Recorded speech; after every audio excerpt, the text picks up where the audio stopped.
Good morning and welcome to your Monday, November 25th market news update.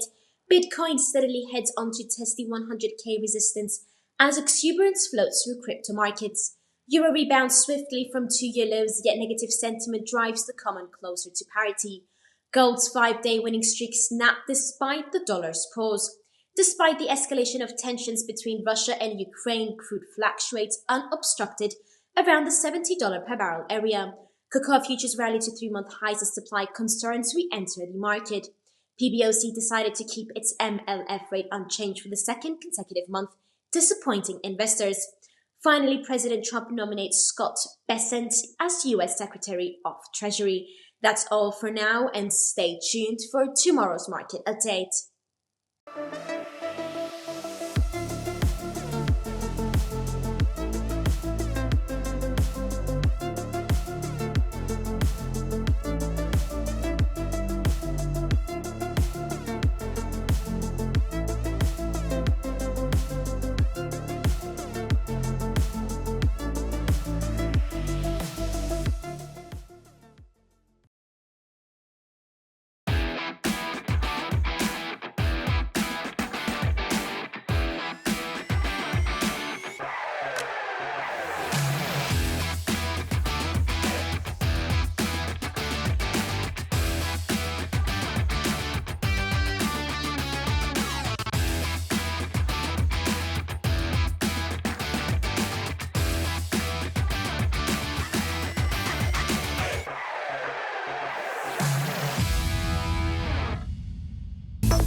Hi everybody and welcome to another daily presentation. This is the market overview for the 25th of November of 2024. And these are the key events that you should familiarize yourself before starting your own trading day. Now the first and sole topic of the day is going to be a week ahead schedule update, if you will like, because we don't have any major economic news releases coming up in today's session. So making a start on Tuesday, we begin with the Federal Reserve's latest meeting minutes and the updated CB Consumer Confidence Indicator for the month of November, which is going to be for the United States. Wednesday, we highlight the Reserve Bank of New Zealand's interest rate decision early in the Asian session, possibly the main event of the week. But also from the United States, we know the preliminary GDP reading for the third quarter of 2024, super important, but also the Federal Reserve's favorite inflation metric update, the core PCE index, also crucial. So Thursday, we know Spain's and Germany's preliminary HICP updates alongside Eurozone's consumer confidence data. And lastly, Friday, we close the show with inflation updates from Japan, France, Italy, and the Eurozone as a whole, but also Canada's GDP print. Okay, so this is the end of today's session, guys. Thanks for watching. Hopefully, we're going to catch you up in tomorrow's session for another brief update. For the time being, take care. Bye-bye.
So, welcome, guys, to another episode of our webinar series. Okay, so today's webinar is going to be part two of the lesson of support and resistance. Okay, so remember last week we went over the key basic stuff of how to plot a support and resistance lines or areas, and we identified exactly what it is in a sense first, and then we went on to a live environment and plotted them together.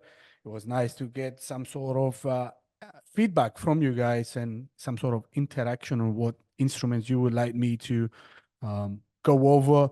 We're going to do pretty much the same scenario in this webinar today. So we're going to revisit support and resistance levels briefly, and then we're going to go over how to plot a trend line, how to identify a channel, and we're going to do that as well on the live environment after we've went over the uh, basic kind of definition of what is it. Okay, so it's going to be an interactive kind of webinar today as well. So please feel free to send me in the chat box what kind of instruments would you like me to go over. We will go over them together. If not, I have a few of them that I'm going to pull up instantly and spontaneously, and we're going to do just that. Okay, so okay, I see people still joining.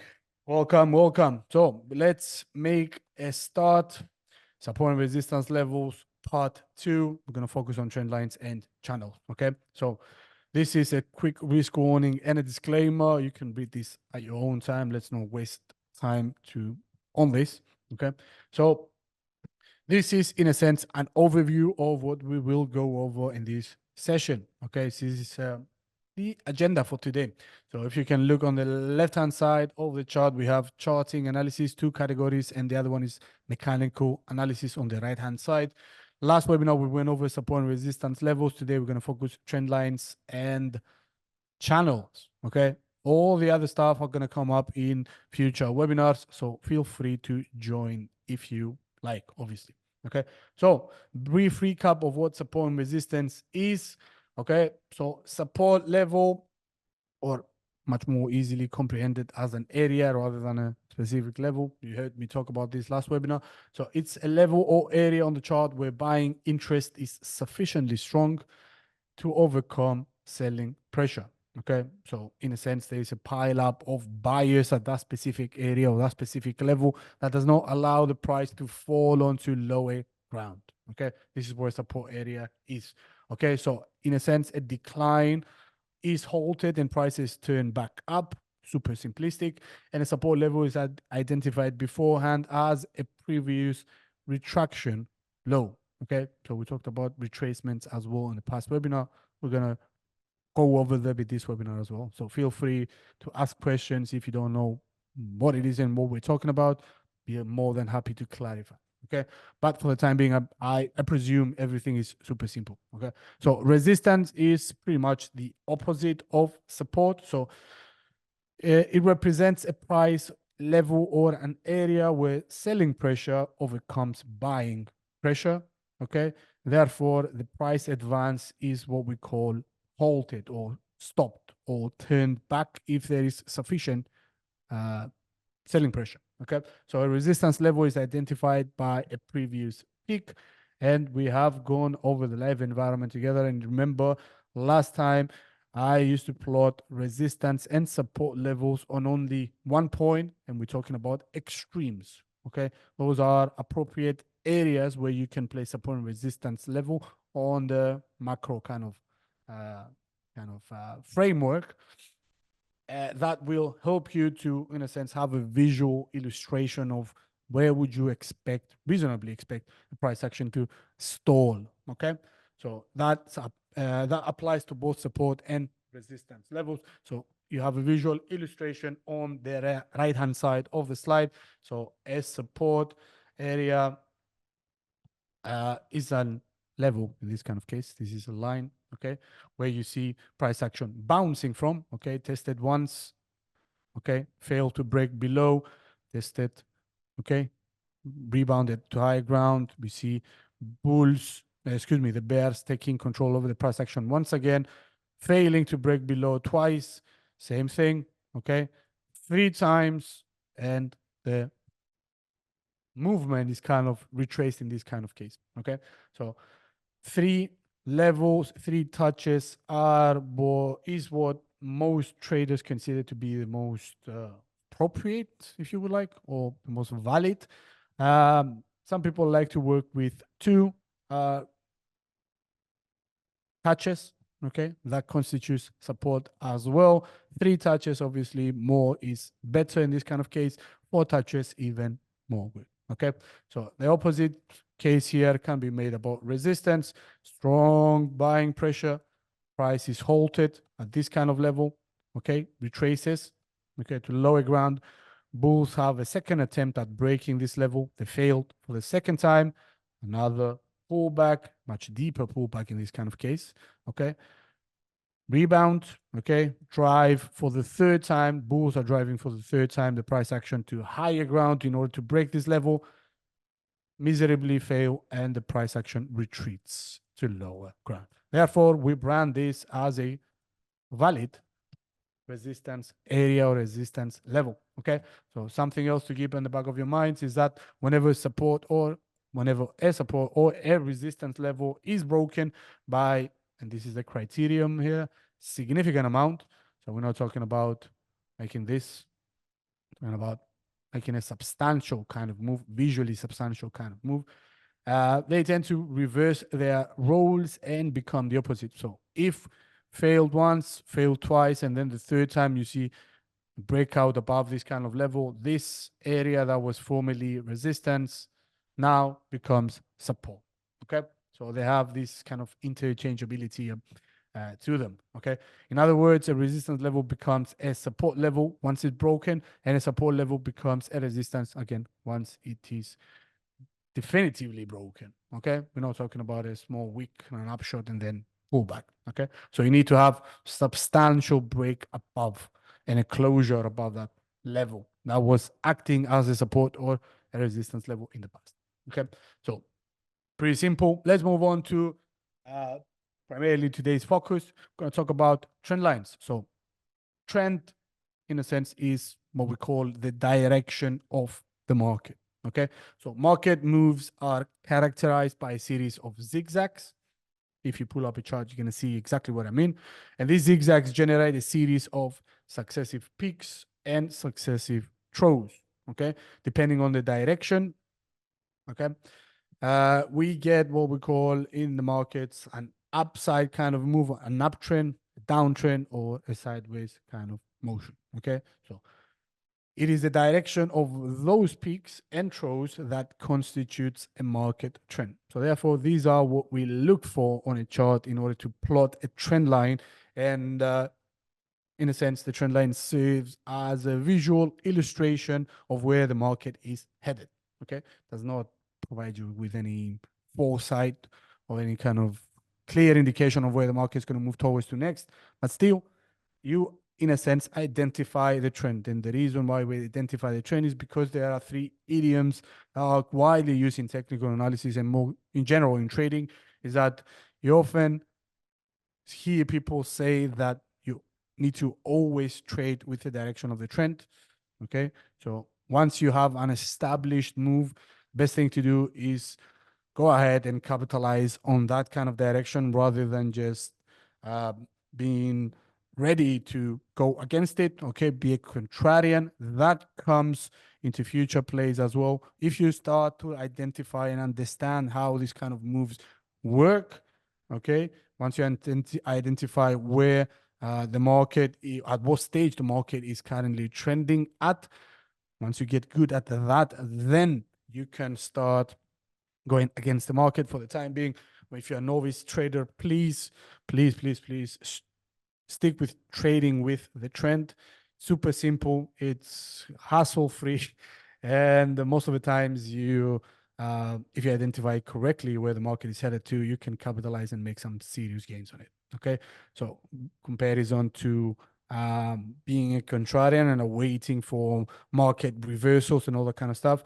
It's much more costly. It takes more time to spot it correctly, enter the market accurate at a adequate kind of level, and manage your trade afterwards. For the time being, please stick with the basics. Okay. So another idiom that you hear a lot in trading circles is that the trend is always okay. Trend is your friend, so therefore that's why you trade with it. Okay.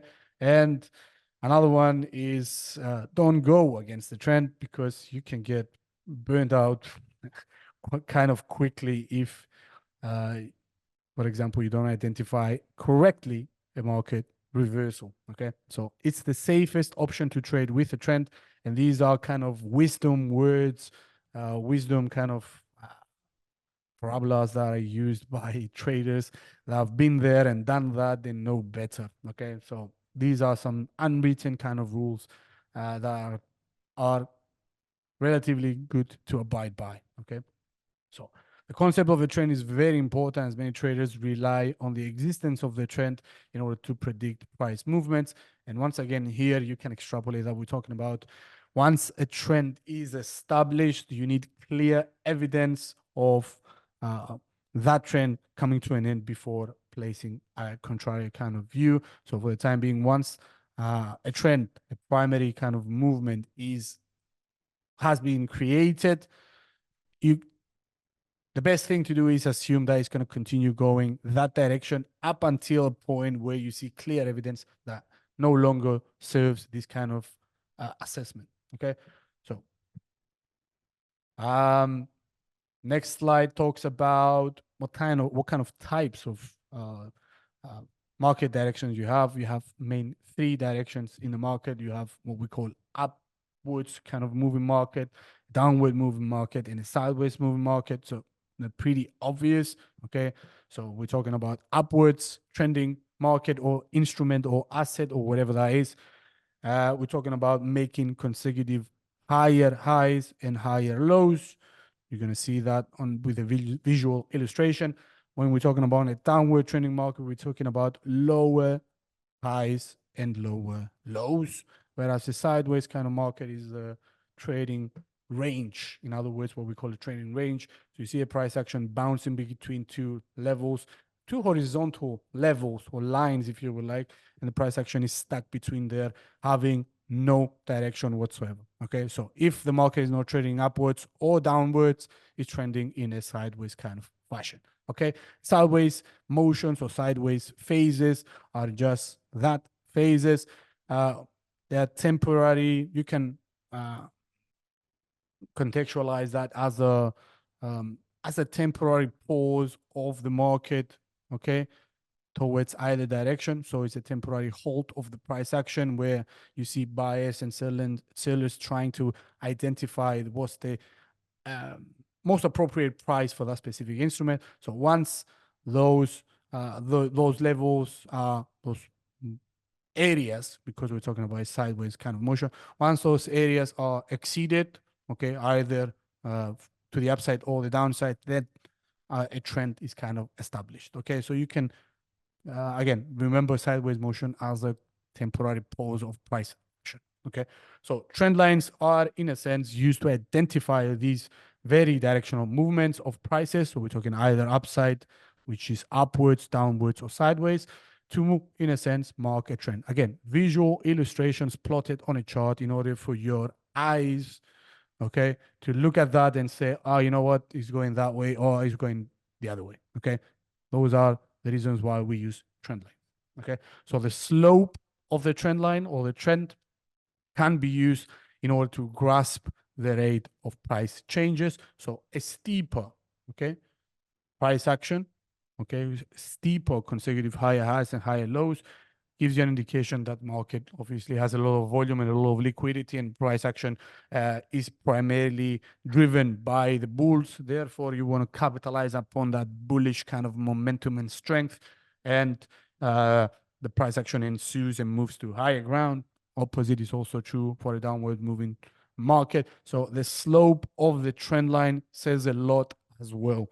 Okay, and we're gonna discuss that and see that on the live environment. Okay, so the usefulness of trend lines are based on the principle that once a trend is established, okay, gets underway, it usually persists over time. Okay, mainly because once again we see that one of the two parties, the bulls and the bears, takes control over the direction. Okay, so in the absence of bears and in the strong presence of bulls, the price action of any given instrument is going to move to higher ground. And again, on the flip side, in the absence of bulls and in the strong presence of bears, price action tends to move to lower ground. And there are many other technical indicators out there, for example, ADX, which gives you a grasp, okay, of how strong the buying pressure and how strong the selling pressure is at any given point in time. We're not going to go into ADX today. We're going to do that in the future. Again, gives you a clear idea of who is dominating the price action at this point in time. Okay, if you plot that on your chart. Okay, so again, trend lines can also be used besides identifying the trend as points where you can pay close attention to and manage trades. Manage trades meaning you can set that level as an area where you be exiting or an area where you be entering the market if the price action, for example, if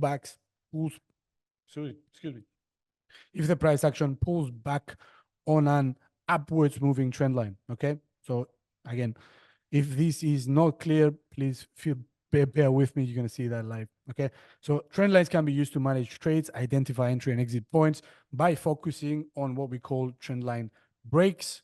Okay, so once we see a trend line being broken, okay, for example, the price action does like this. Okay, therefore, this is an upward moving trend line. Okay, an uptrend line. Okay, if we see this, so a breakdown below this line we just draw, gives you an indication that, you know what, the price action, the main direction of the market may be turning. If you see this, okay, and then a consecutive lower high, okay, this compared to this is lower, then you have much more confidence that the market is reversing. Okay, and it's going to go the opposite way. Or if it does, for example, this, and it breaks here, but the next leg up is higher than that, that in a sense gives you an indication that may see some sort of price action, sideways movement somewhere in here,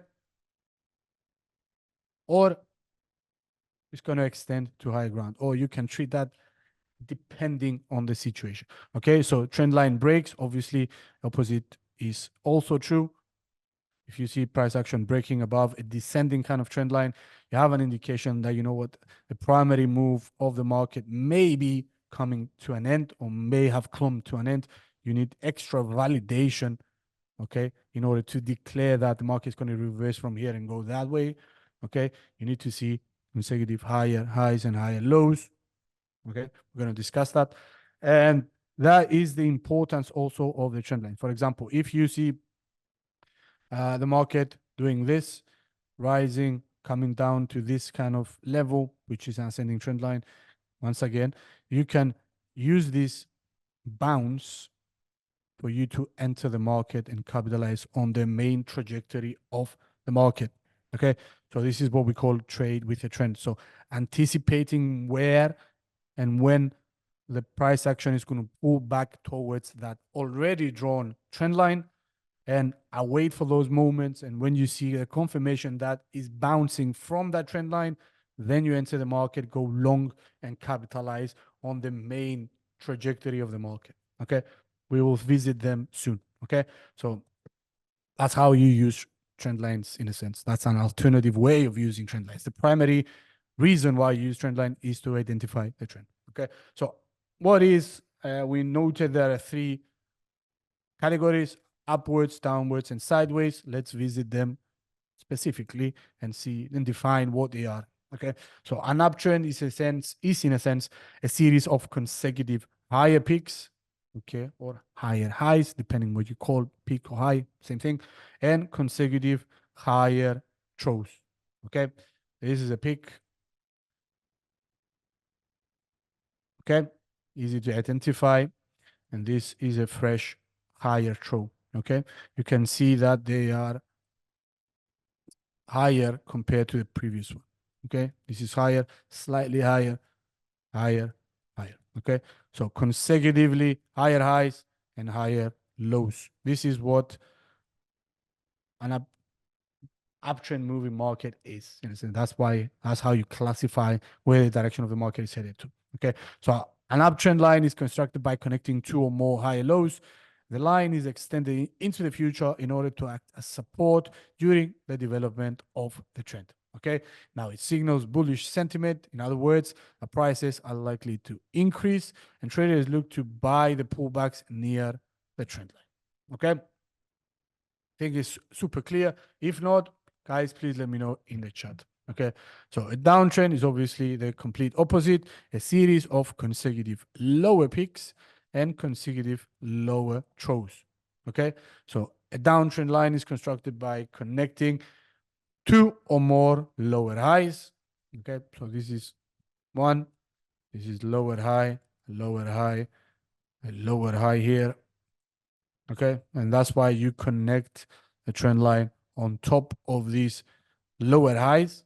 Okay, and in a sense, it signals bearish sentiment. In other words, that prices are likely to decrease. Okay, traders look to sell the corrective rebounds near the trend line. Okay, this is what we call a corrective rebound. Nice entry for a sell here. Okay, same thing here. Price action moves to lower ground, form some sort of not support, but still the main direction of the market stands kind of contained by the bulls, push the price action to higher ground, fail to break above the trend line, triggers a sell signal here. Okay, so this is a corrective rebound where you use in order to enter the market while after you establish where it is headed. Okay, super clear. So sideways trend is identified by drawing two parallel trend lines, okay, horizontal parallel lines, with one acting as support and the other one acting as resistance, hence the forming of trading range, what we call a rectangle. Okay, so the market is trading in a horizontal range with neither the bears nor the bulls taking control of prices. So it represents an area of indecision of where the market is going to trend towards to next. Okay, so traders usually buy near the end, for example, somewhere in here once you see the rebound, and have a target near the top. Okay, another area, another keys here, have a target there. Okay, exit, sell here, close the position and cover the position there. Okay, same thing, go long, have a target up there, doesn't materialize, this one does. Okay, yeah, you get the picture. Okay, sell at the top, have a target at support for an exit and cover your position. Okay, so traders usually buy near the lower end of the range and sell near the upper bound. This is what we just visually illustrated here. So what about a channel? So when a price trend built between two parallel lines, they form a channel. This is what we say. But a channel has a distinction between what we call a sideways kind of channel. It has an inherent kind of direction in it. Okay, so you have higher highs, yes. Okay, also you have higher lows. Is moving to the upside. Okay, but the price action is contained by another parallel line in a sense, which does not allow the price action to exceed it and do weird stuff with it, if you like. So it's in a sense an upwards moving trend line, this specific upwards moving channel with an addition of a resistance kind of level on top of it. Okay, but the main direction of the market is to the upside. Okay, so channels can be upward sloping, the one we just noted here, downward sloping, and horizontal. Horizontal is the basic one we just noted in the prior slide. So if the channel is ascending, traders can enter long positions near the lower bound and take profit near the upper bound. So enter here, exit here, enter here, exit here, etc. Much like in this kind of fashion we discussed here with the sideways kind of movement. But when you have an upwards moving kind of channel, like this example right here, you are primarily biased towards the upside. Don't forget that. So therefore, you are allowing yourself to have a much higher target, if you would like, above the quote unquote upper bound, which is called, which acts as a resistance, because we're primarily upwards. We're biased towards the bullish side because it moves to high ground. Okay, so let's go over in a live environment and just go over a few examples for us to understand much more clearly what we're talking about here. Okay, so let me pull up a chart. So what do we have here? We have the chart of AMD, Advanced Micro Devices. So AMD, chip maker, US listed company, has found severe support over the past year or so, mainly due to the AI hype frenzy that was initiated back in early start of 2023, so almost a year ago, no more than a year ago actually, where we saw kind of some sort of positive sentiment surrounding the chip makers' capability in regards to the AI front, which was primarily driven by, for example, NVIDIA and many other chip makers, TSMC. You also have SMCI. AMD is another one. So we're talking about from what, a daily point of view? Yeah, daily chart of AMD. And let's go ahead and place some sort of trend lines in order to identify where the market is headed. Pretty obvious. Use, for example, the earliest one we have here. This is a valid trend line. Okay, started from there, found support there. Not that much here, but certainly there. So you have 1, 2, 3, 4 touches. More than enough. Gives you an indication that the market is moving to higher ground. Let me switch to a log kind of chart to see. Let me adjust it to see if we have some sort of better trend lines. Okay, so is going to be one. Okay, so we switched from a regular kind of price depiction to a logarithmic. So it serves its purposes in under different occasions. Okay, this one might be a super valid one. Okay, and you see. Okay, so you see initiated price action from down here, rallying of prices, and you have how many touches? Let's count this as one. Let me get this out of the way. You have this as being the second one. Let me see if I can. Third one. Sorry, guys, for some reason it got me logged out for a moment. Fourth one, fifth one, etc. You get the point, okay? Up until this point, we saw 1, 2, 3, 4, 5, 6 touches, okay? And after that, we see this kind of trend line being interrupted, okay? So it broke down below that, but not a harsh kind of pullback. Price action were contained here, so they formed another higher low, okay? So at this point in time, the bias, okay, was for a sideways kind of movement. And we can, if we zoom in, you're going to see exactly what I mean, a sideways movement. Once the price action has broken below this, okay, ascending trend line. So here, this is what we call a sideways kind of moving market after, okay, the bulls have went way above their capabilities, and in the absence of bears, they said, you know what, the bears entered the picture and said, this cannot go on for any longer. They said, this is the time to start selling this, or you might have had some sort of exiting positions of long kind of holders of this kind of company.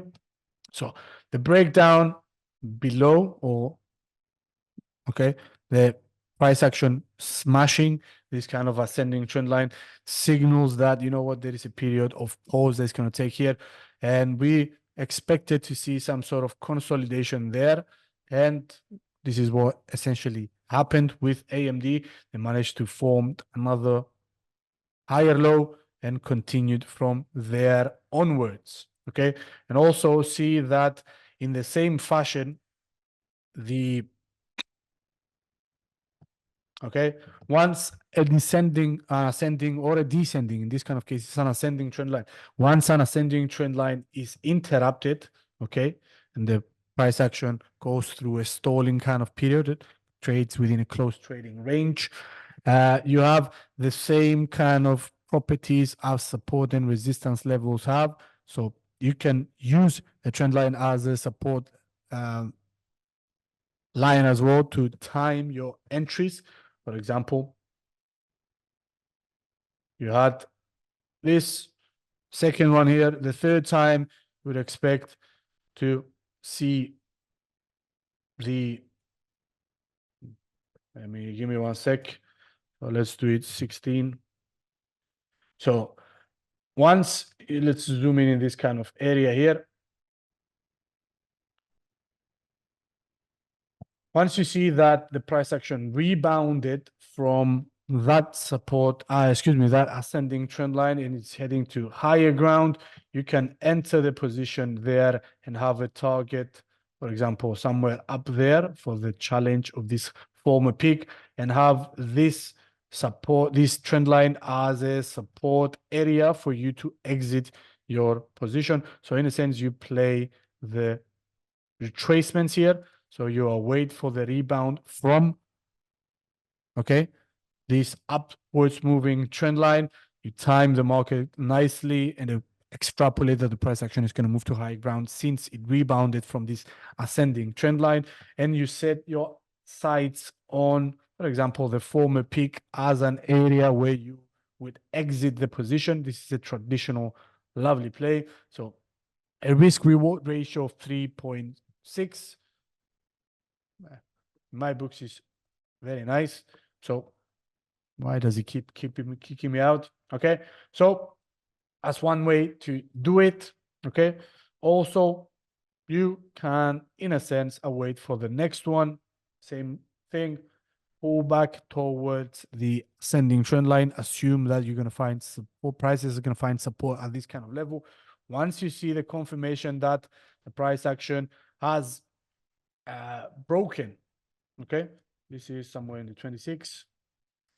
Once you see evidence that the price action has rebounded from this key area, this ascending kind of trend line, which acted in the past as support, you can place a long order. After that, you have a stop loss near the touching point, okay, and have a target.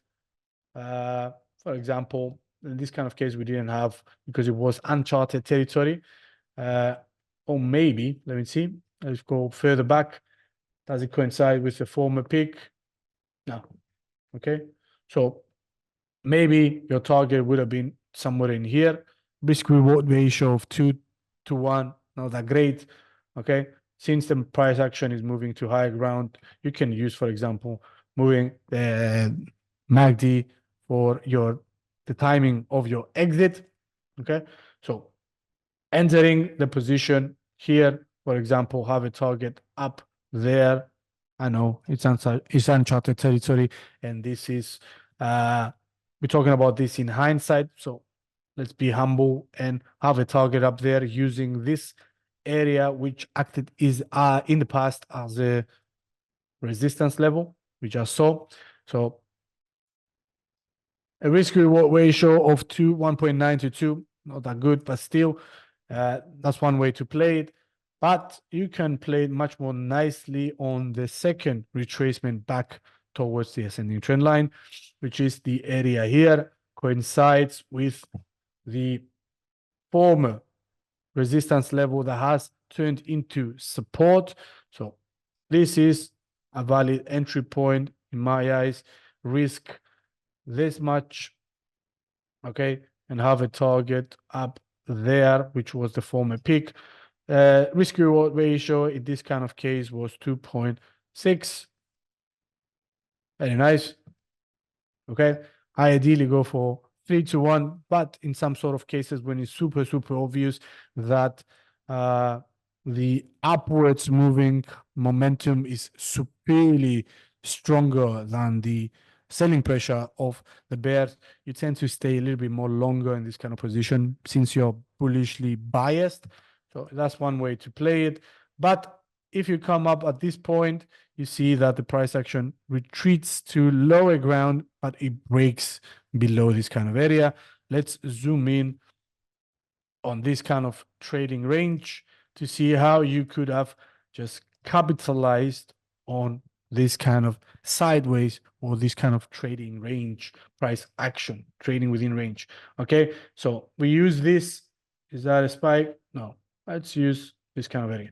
So we note here that the price action, okay, comes here, rebounds from the same level. So we have some sort of confidence that the price action, if it retreats to this kind of level once again, maybe it's gonna rebound from, okay? And on the flip side, where do we see resistance? If somewhere around this area, maybe here as well, okay?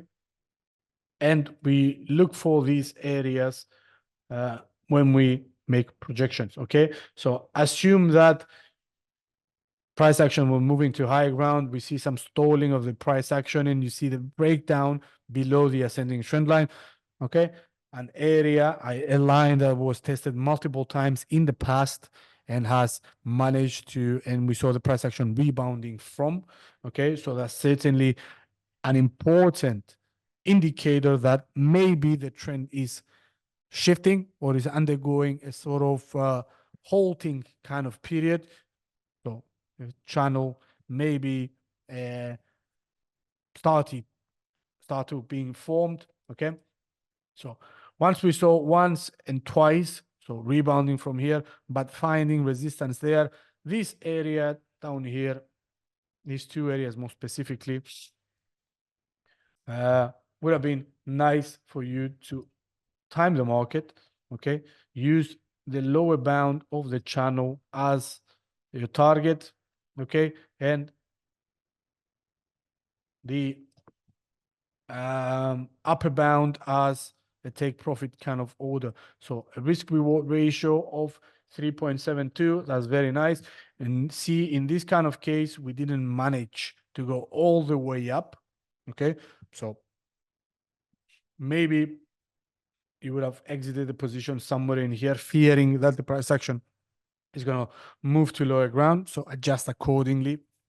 For example, by drawing a short-term kind of trend line here. So the failure to break that, it's something that you pay significant attention to. But the next retracement lower, it happens exactly like we wanted. Okay, so in a sense, have a target near the upper bound, okay, and enter the market right after you see 1, 2, 3, 4 bounces from this kind of level, the $73 range, and have the target up there. We didn't hit it within the channel, but as the price action formed another leg higher, okay, we hit our target with a 3.82 risk reward ratio. Very nice. And you would have much more confidence in your assessment that this is going to move to higher ground, mainly because you see 1, 2, 3, 4 times of support acting as it should, okay? Plus the confirmation that break above this kind of short-term descending trend line, excuse me, okay? So from here, what do we see? We see a much more severe kind of pullback from AMD. Okay. So therefore, once this kind of trend line definitively was definitively broken, okay, we start to redraw a new one, okay, after we see a pullback. Okay, we're venturing into territory we have not discussed in the past. These can be called as speed lines. Okay, so the slope of the ascent has been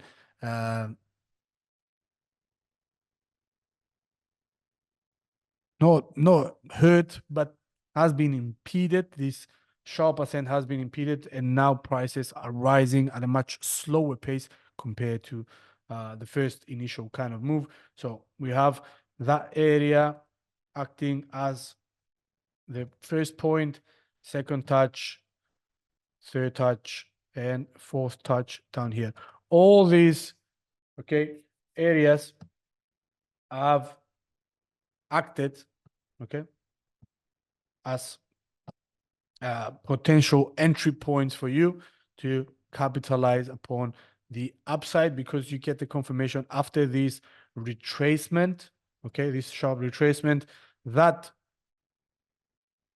the price action is going to continue moving to higher ground. And let's zoom in a little bit more, and you're going to see an influx of different parameters pointing to the same kind of end result and same conclusion.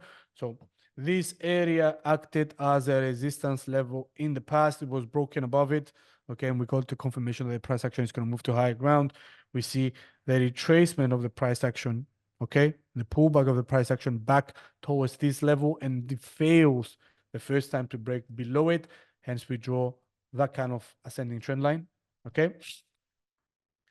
The second time, you see, okay, a nice higher low, higher high, excuse me, but another higher low here, and rebounds above, okay, this key level. This gives us confirmation that there is strong buying pressure here, and traders and bulls are eager to re-enter the picture after this short-term kind of dominance by the bears. So therefore, the most appropriate area or level that you could have entered this position using this kind of influx of different parameters would have been the break above, or the breakout of this above this kind of key short-term descending trend line. This would have been your confirmation, and for example, you could have set your sights somewhere up there as an exit position. Okay, you can clearly see coincides nicely. Okay, so this may have been your target area, so you were risking the risk reward ratio would have been 2.5. Okay, that's decent. You could have adjusted, for example, your stop loss at a much higher kind of level. So maybe less than 10% you would have risked in order to get 36. That's super decent in my books.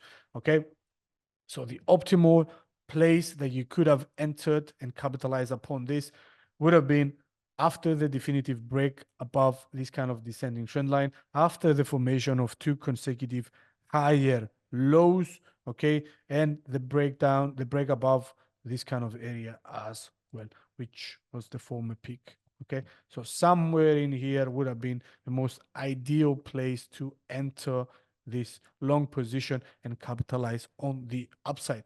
If you would have been, if you missed this kind of move, for example, you would have reasonably, if you have been watching this kind of price action, another entry point is going to be somewhere in this area here. Or if you were eager you could have entered somewhere in here after the formation of a new higher low, okay, above this level, okay? So if you missed this kind of rebound from these kind of prices, an ideal entry point may have been somewhere in here. The target would have been set using this form a pick, for example, the next one as take profit target, would have risked, for example, 8% in order to get 34. Once again, risk reward ratio of close to 4% or 3.5%. Super, super, super decent. So that's another way to play this. Or await for the next definitive pullback close to this freshly drawn ascending trend line. Okay. And it would have been somewhere in here. Okay. After you see the price action breaking above this level. Okay. So plus you have at the same time a double bottom, if you would like. Okay. Or an area where you see the price action rebounding from. Okay. An ideal entry point would have been, in my books, once again, after we clear this area here, stop loss would have been somewhere in here, 10%, maybe it's too much.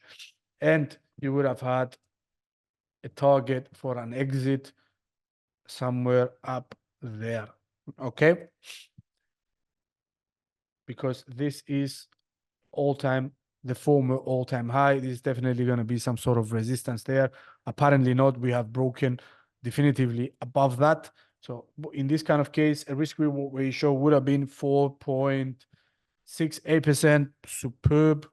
Who doesn't want to risk 8, 9, 10% in order to get 50 or 40, 44, 40, 50? Super decent risk reward ratio. So it does worth your time. And finally, where we are currently standing still, because we're far away from this kind of long-term ascending trend line. Going long there is super, super risky. Therefore, we await for some sort of pullback. Okay. If it happens with AMD somewhere in here, for example, a former level that was acting as a resistance in the past, and it has found some sort of support here. If you look closely, 1, 2, 3 times rebounding from. Okay, so a strong buying pressure there, not allowing the bears to push the price action to lower ground. But since the price action has went ahead of itself, I'm not going to rush and enter a position there. Stop loss and the risk reward is going to be terrible. So I'm not going to rush in. I'm going to wait if and only if the price action pulls back to this kind of level. If it manages to find some sort of support, once again, up until somewhere in this kind of area, I'm going to play like this. Okay. So I'm not rushing to enter this. So if the price action falls from here, manages to form some sort of support there and does something like this, then I'll be biased to enter long here and capitalize on the upside. Risk reward ratio of 2.3, decent. Okay, not bad. Or you could have had some sort of expectation that it's going to be a breakout above this. If this is the fresh all-time high, I'm going to give it a little bit more room to run because we're still bullishly biased here. The momentum is definitely with the bulls. Okay, so that's one way to go at it. Hopefully you guys understood how to use support and resistance levels, how to plot correctly trend lines. In this kind of case, we draw long-term trend lines, ascending trend lines. We draw also a short to medium kind of term, intermediate kind of pullback, descending trend line. In this kind of case, we found here a sideways trading kind of motion. where you could have capitalized upon that as well. So all in all, we've done pretty much everything with using only one chart. So as I don't see any sort of suggestions in the chat box of what to do next, I'm going to leave it here. We're already nearing the end anyways, so I see no questions in the chat. Let's close it there. So this has been the end of today's session, guys. Thanks for watching, and we'll catch you on to next week, where we're going to visit technical indicators. We're going to do RSI and Bollinger Bands. For the time being, have a lovely weekend and see you next week. Take care. Bye-bye.